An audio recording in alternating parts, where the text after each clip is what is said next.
The biting wind whipped across the desolate moor, mirroring the chill that had settled deep within Elias's bones. He huddled deeper into his threadbare coat, the meager protection doing little against the November gale. For 30 years, this land had been his prison, his existence meticulously orchestrated by the whims of his elder brother, Theron. Theron, the golden child, the heir to Blackwood Manor, the recipient of all the family's affection and resources. Elias, the afterthought, the dutiful servant, the silent shadow lurking in the corners of Theron's opulent life. Blackwood Manor loomed in the distance, a Gothic monstrosity silhouetted against the bruised twilight sky. Its stone walls, weathered by centuries of neglect, seemed to mock Elias's own crumbling spirit. He had dedicated his life to maintaining the estate, to tending to the land, to ensuring Theron's comfort, all while receiving nothing but scorn and thinly veiled contempt in return. The injustice stung, a constant gnawing ache. Theron, with his effortless charm and inherited wealth, reveled in his indolence,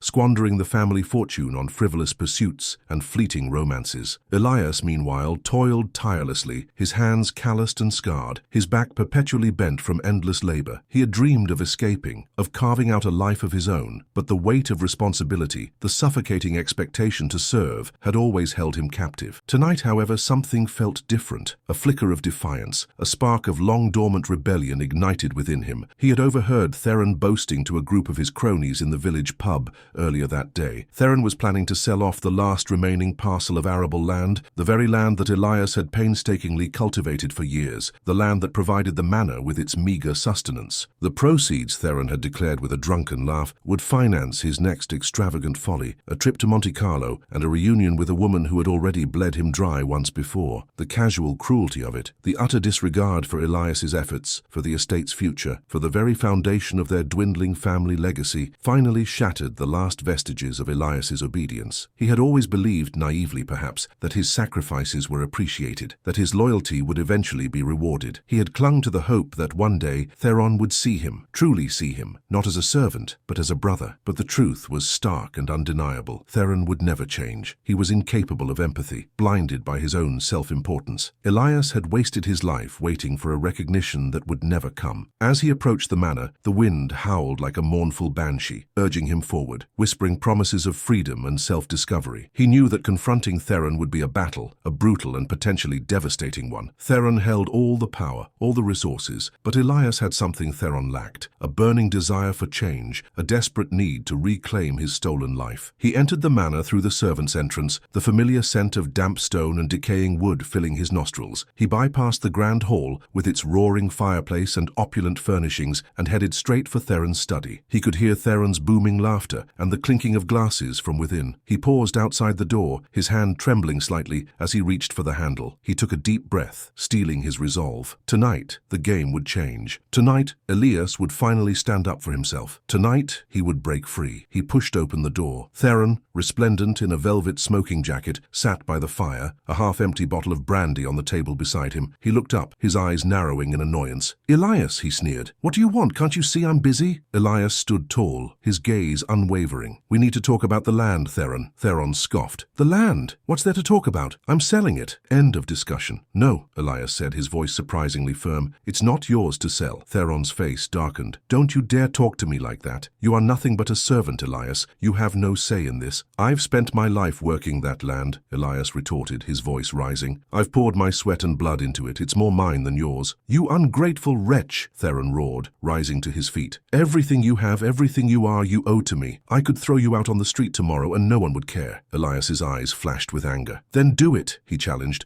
"Throw me out, because I'm done, Theron. I'm done being your slave. I'm done sacrificing my life for you." Theron lunged at him, his face contorted with rage. "You'll regret this, Elias. You'll regret ever defying me." But Elias didn't flinch. He braced himself for the inevitable storm, the storm that would finally wash away the years of oppression and usher in a new era of self-determination. He was ready. He was finally ready to fight for his own life. This was no longer about the land. This was about his very soul. Resumo temático. Indivíduo constantemente menosprezado e explorado pela família, que o prioriza em detrimento de outro, encontra a força para se libertar de suas responsabilidades e buscar sua própria felicidade felicidade, desencadeando uma crise familiar e enfrentando retaliações, mas mantendo-se firme em sua decisão de priorizar seu bem-estar. Theron's hand, thick and calloused from years of gripping brandy snifters rather than farm tools, connected with Elias's jaw. The force of the blow sent Elias staggering back, his head snapping to the side. A metallic tang filled his mouth. He tasted blood. "So, you want a fight, do you, little brother?" Theron snarled, advancing menacingly. "You think you can stand up to me?" Elias wiped the blood from his lip, his eyes blazing. "I'm not afraid of you anymore, Theron. You've taken everything from me. I have nothing left to lose." Theron let out a harsh, mocking laugh. "Nothing to lose? You have your life, your shelter, your food, all provided by my generosity. Ungrateful swine, you wouldn't survive a week on your own." The words, meant to wound, to belittle, only fueled Elias's resolve. He straightened his shoulders, meeting Theron's gaze unflinchingly. "Then I'll learn to survive. I'll learn to thrive. But I will not spend another day as your puppet." He pushed past Theron, ignoring the renewed rage contorting his brother's face. He walked towards the door, his back straight, his head held high. "Where do you think you're going?" Theron bellowed, his voice echoing through the study. "You haven't heard the last of this." Elias paused at the threshold, turning to face his brother one last time. "I'm leaving, Theron. I'm leaving Blackwood Manor, and I'm never coming back." He stepped out into the dimly lit hallway, leaving Theron sputtering with fury behind him. He walked to his small, sparsely furnished room, the room he had occupied for the past 30 years. He took a worn leather satchel from under the bed and began to pack a few meager belongings: a change of clothes, a worn copy of Shakespeare, a small tarnished silver locket containing a picture of his late mother. As he packed, he remembered a conversation he had overheard years ago, a hushed exchange between his mother and the family solicitor. He had been just a boy hiding in the shadows, but the words had etched themselves into his memory. His mother had spoken of a small inheritance, a trust fund established by his grandfather, intended for Elias's education. Theron, upon their mother's death, had intercepted the funds, claiming that Elias was too simple to manage his own affairs. He had used the money to finance his own extravagant lifestyle. The memory sparked a new wave of anger within Elias. He had been robbed not only of his freedom, but also of his future. He closed the satchel, his hands trembling with a mixture of rage and anticipation. He knew what he had to do. He would find the solicitor. He would uncover the truth about the inheritance, and he would finally claim what was rightfully his. He slipped out of the manor unnoticed in the darkness. As he walked away from Blackwood Manor, away from the only life he had ever known, he felt a sense of liberation he had never experienced before. The wind still howled, but now it seemed to whisper encouragement, urging him onward, promising a future of his own making. He walked with a newfound purpose, his heart filled with a flicker of hope. The road ahead would be difficult, he knew, but for the first time in his life, he felt truly free. He was no longer Elias, the servant. He was Elias, the survivor. He reached the village, the faint glow of the pub windows beckoning him. He hesitated for a moment, then walked towards the light. He needed information. He needed to find the solicitor, and he had a feeling that the answers he sought could be found within those walls. He pushed open the door, the noise and the warmth of the pub washing over him. He scanned the room, his eyes searching for a familiar face, and then he saw her. Seated alone in a corner booth, nursing a glass of wine, was Eleanor Ainsworth, the daughter of the former family solicitor. Eleanor, who had always been kind to him, who had always seen something more in him than just a servant. Eleanor, who might just hold the key to his future. He approached her booth, his heart pounding in his chest. "Eleanor," he said softly, "may I join you?" She looked up, her eyes widening in surprise. "Elias, what are you doing here?" He took a deep breath. "I need your help, Eleanor. It's about my mother's inheritance." Eleanor's expression changed, a flicker of understanding crossing her face. "I thought as much. I've been expecting you, Elias." She paused, then leaned forward conspiratorially. "There's more to this story than you know. Much more." Resumo temático.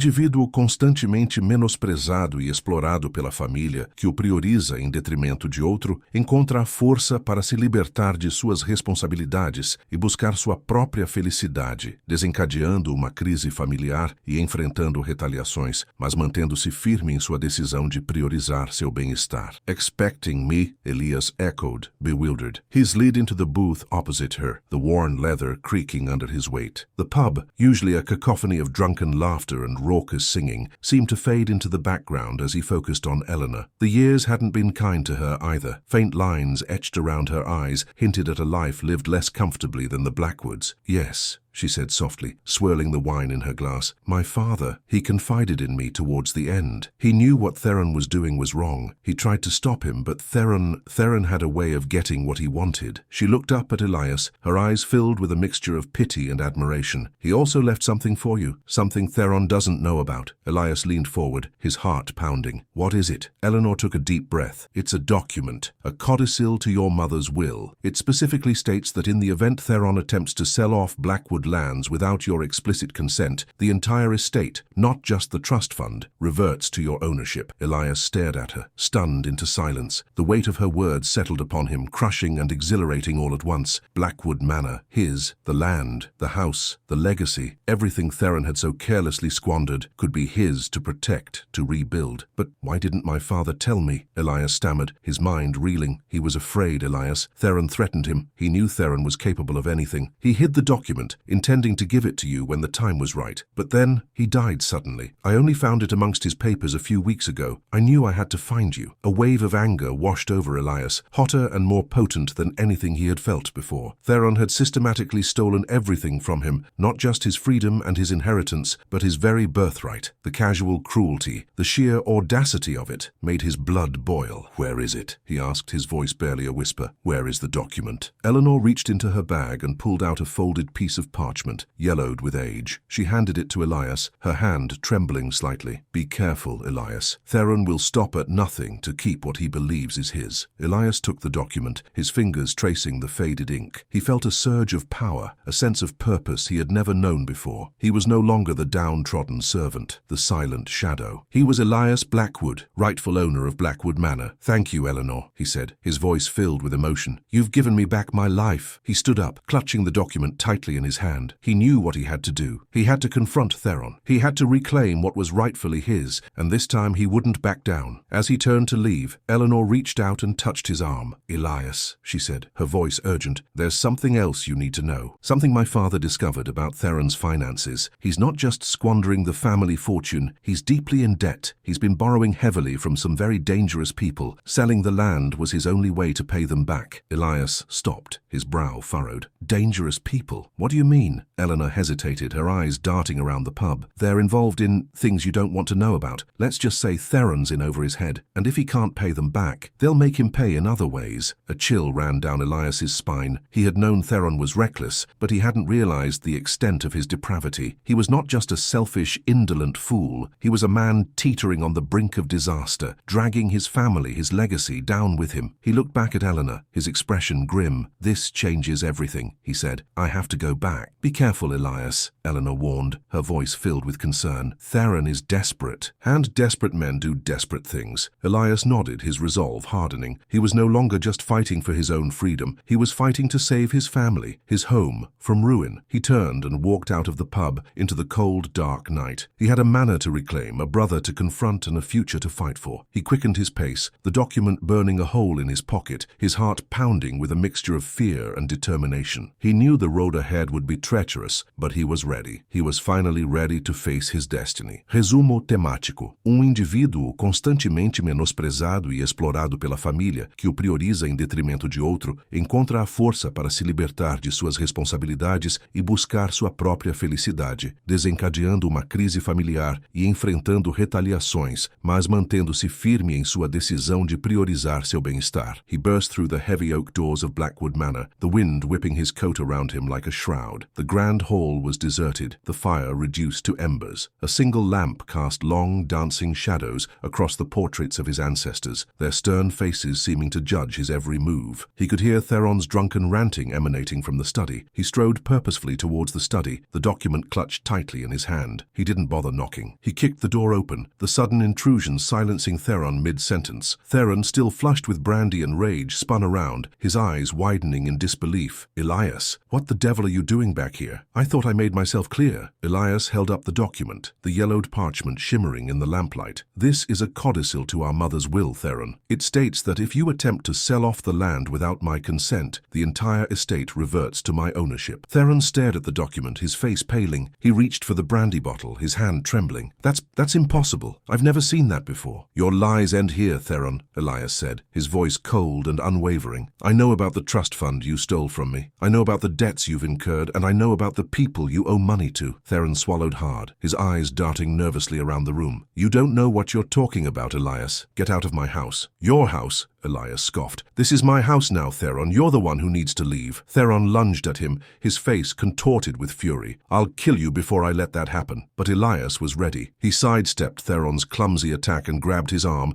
twisting it behind his back. Theron cried out in pain, struggling to break free. I don't want to hurt you, Theron, Elias said, his voice low and dangerous. But I will if I have to. Just tell me the truth. How much do you owe? Theron, defeated and humiliated, finally relented. 50,000 pounds, he mumbled, his voice barely audible. To some men in London. 50,000 pounds. An astronomical sum. Elias knew that even selling the land wouldn't be enough to cover that debt. Theron was in serious trouble. And what happens if you can't pay them back? Elias asked, pressing his advantage. Theron's face crumpled. They said they'd take the manor. And if that wasn't enough, they'd take me. Elias felt a pang of something akin to pity for his brother, but it was quickly overshadowed by anger and resentment. Theron had brought this upon himself. He had gambled away their family's legacy, and now he was facing the consequences. I'm going to help you, Theron, Elias said, surprising himself with his own words. But not because I feel sorry for you, because I won't let those men take Blackwood Manor. This house, this land, it's more than just property. It's our history, it's our family, and I won't let you destroy it. Theron looked up at him, his eyes filled with a mixture of disbelief and hope. You do that for me, Elias. After everything I've done? I'm not doing it for you, Theron, Elias repeated. I'm doing it for Blackwood Manor, and I'm doing it for our parents, who dedicated their lives to this place. He released Theron's arm and his brother stumbled back, clutching his shoulder. Elias knew that he couldn't trust Theron. He was still a selfish, manipulative man, but he was also his brother, and Elias couldn't stand by and watch him be destroyed. We're going to London,